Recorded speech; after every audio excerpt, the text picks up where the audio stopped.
Sa video na to, magka-sign up tayo sa GCash. Gagawa tayo ng account and then i-verify na rin natin para kapag fully verified na yung profile limit natin, ay pwede magkaroon ng up to 100,000 pesos or 500,000 pesos na wallet limit. Pag-usapan natin kung paano mag-sign up. By the way, kung first time mo sa channel na to and gusto mo pa ng mga online tutorial videos katulad nito, please click the subscribe button. Unang-una, gamit ang cellphone ninyo, pumunta muna sa Play Store or sa App Store. At pumunta dito sa search na button, i-search ang GCash katulad nito. Tap mo yung install at i-open mo lang. Ang una mong gagawin ay dapat meron ka ng phone number. Yung phone number na yun yung nakalink sa GCash wallet mo. So kung magpapadala man sa'yo ng pera sa GCash account mo, yung phone number yung ibibigay mo. I-okay ko lang to. Allow natin lahat. At i-enter na dito yung cellphone number mo sa GCash. Halimbawa, ito. I-tap ang next. At yung phone number na ginamit mo kanina, yun din yung makaka-receive ng OTP. Gusto lang malaman ng GCash kung yung ginagamit mo bang phone number. Ito na nga yung new message. Ito na yung OTP. Gamitin lang natin to. At yung OTP nga pala, hindi dapat to binibigay sa ibang tao. Kayo lang yung gagamit nito. Dahil nagkakaroon ako ng error, ni-resend ko na lang yung authentication code. So, pag ganun din yung nangyayari sa inyo, resend nyo lang ulit. At hintayin ang panibagong code katulad nito. At ito na nga ulit yung OTP, i-enter lang natin to ulit. Okay na? New account ang pipiliin natin. Yung pangalawa, yung recover account, para to doon sa mga may dati ng GCash account. It's either hindi na nila magamit yung luma nilang SIM or yung phone number, or di naman kaya, nagagamit pa rin nila yung phone number na yun. Yun nga lang, gusto nilang ilipat yung GCash account sa panibagong number. Pwede mong piliin yung recover account para dyan. Tayo, new account tayo. And then, ilagay lang dito yung birth date o kung kailan ka pinanganak. Tap ko tong okay. Are you a Filipino or meron nga bang Philippine dual citizenship? Kung oo, i-tap ang yes. Kung no naman, ganito yung mangyayari. Mag-proceed pa rin sa next step, kailangan i-provide itong information na to. Kapag naman Filipino, tap lang natin to, ganun din yung mangyayari. Hingan din tayo ng mga information. So, sa first name, enter ko lang dito. And then, sa middle name, kung wala kayong middle name, lalo sa birth certificate ninyo, i-check nyo lang tong I do not have a middle name. Pero sa akin, meron naman. So, enter ko na lang siya dito. And then, yung last name o yung apelido. Email address. Magagamit tong email address lalo kung manghihingi kayo ng transaction records o yung mga notification o update mula sa GCash, ipapadala yon kung hindi sa text, sa email. So, i-make sure nyo na active yung email address, na-open ninyo at nakaka-receive din ng mga email na padala. So, enter ko lang dito yung email address, nationality, Filipino. Next naman ay main source of funds o saan nanggagaling yung pera ninyo o yung funds nga ninyo. Pwedeng allowance, pension, pwedeng cash on hand, pwedeng inheritance, investment, personal savings, pwede rin namang salary. Halimbawa, ito yung piliin natin.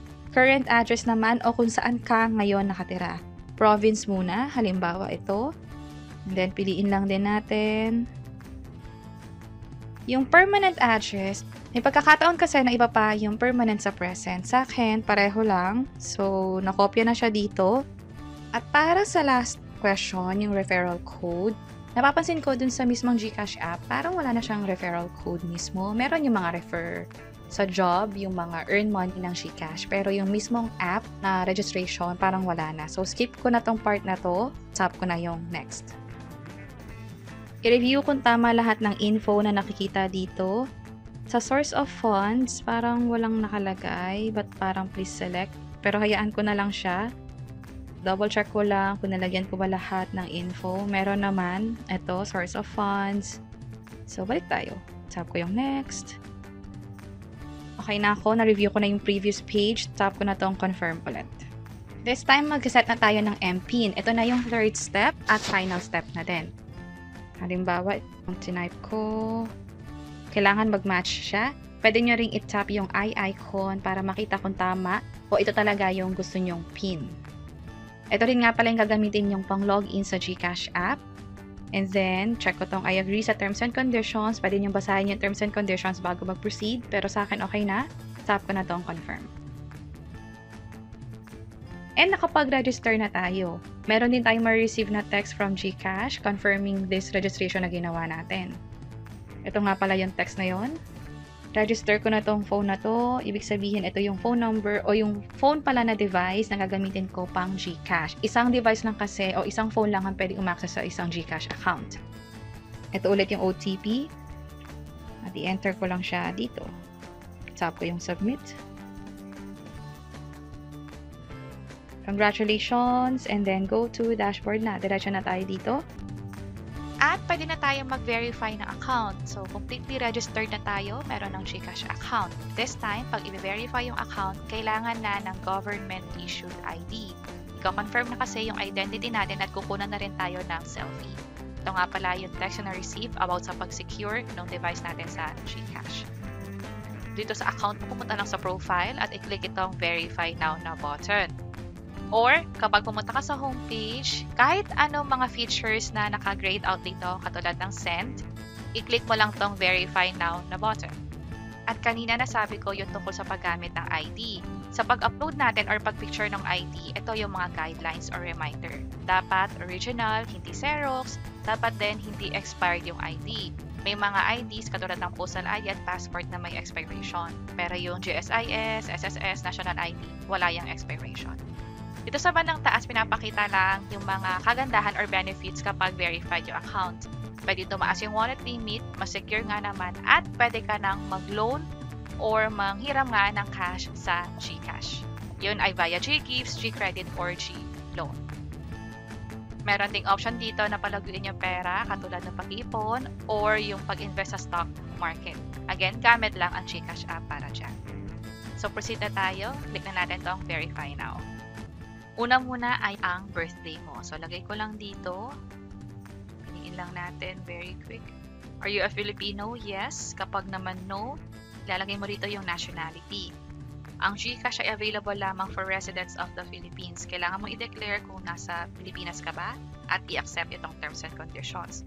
Kung Filipino naman, wala nang problema. Proceed na lang. I-check itong terms and conditions ulit at i-tap itong next. Ito yung list of valid IDs na tinatanggap. Kung makapansin nyo, wala rito yung NBI clearance, yung police clearance, maging yung iba pa katulad ng TIN ID, PhilHealth ID. Dati kasi inaalaw yun, pero ngayon hindi na. Pwede naman ang National ID or ePhil ID, yung papel. Pero kung nagkakaproblema kayo sa pagkuha ng ID at gusto nyo makakuha ng same day lang or one day lang, pwede kayo kumuha ng Pag-ibig ID. Ito yung halimbawa niyan. Sa akin, sa experience ko, one day ko lang ito nakuha basta meron na kayong Pag-ibig number.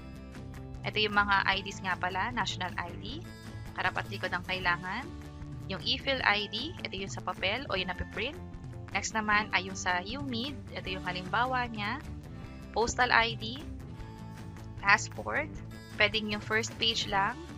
And then yung SSS ID katulad nito, PRC ID, at yung sa Pag-ibig Loyalty Card Plus ng Pag-ibig mismo. Para mag-proceed sa next step, piliin dito yung ID na gagamitin.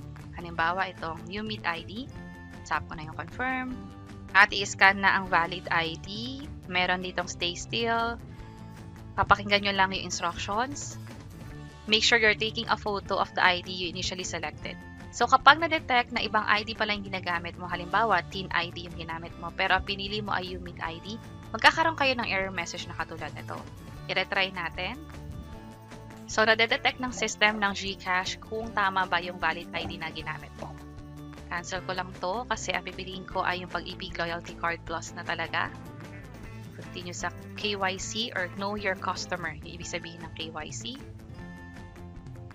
Piliin ko yung Pag-ibig, confirm ko lang, at mag-scan lang tayo.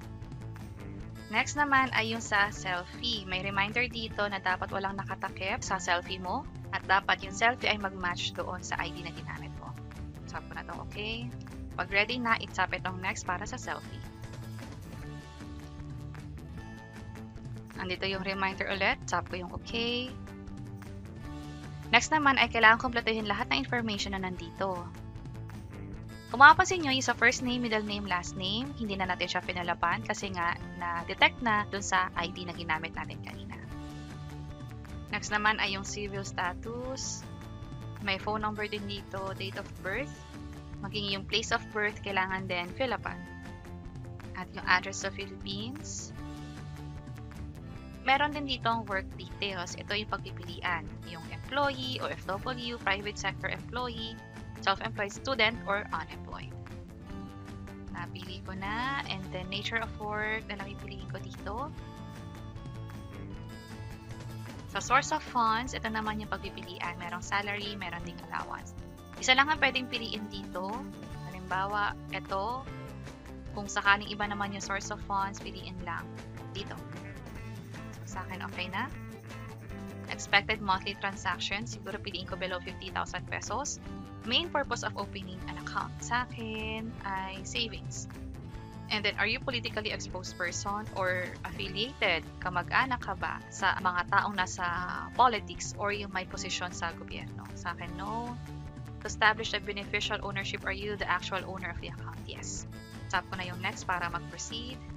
Oops, nagkaroon ng error. Kailangan hindi siya blanco. Tap ko yung next. May error ulit. So, yung sa ID ko, nilagyan ko siya ng dash. Kung ano yung nakalagay sa ID, yun din dapat yung sa ID number.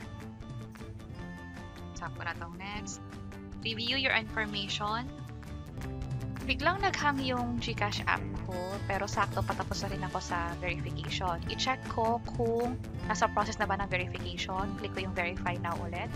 At merong confirmation dito na verify na nga yung account. May ma-receive daw tayong text from GCash within 3 days. So, hintayin na lang natin yon. For now, register na tayo pero hindi pa fully verified or hindi pa natin ma-access yung iba't ibang mga features ng GCash. At within the same day lang, parang less than 2 hours, may na-receive na akong text from GCash. Congratulations! Verified na yung account. Pwede nang mag-send money, cash in, bank transfer, and more. Kapag chinek ko nga yung app, eto na, hindi na naka-grayed out. Pwede ko nang pindutin yung send. Also, pwede yung sa GInvest, pati yung sa borrow. Pwede na natin gawin. And marami pang features dito na pwede natin i-explore. At ang isa sa pinakamahalaga, ba't tayo nag-upgrade ay para sa profile limit. Dati, 10,000 lang yung wallet limit ko. Ngayon, 100,000 na. Maging yun sa outgoing or incoming na transaction na dagdagan natin. At ganun kadali mag-verify na account or mag-upgrade ng account dito sa GCash. One day lang, fully verified na tayo. And see you sa mga next videos. Bye-bye!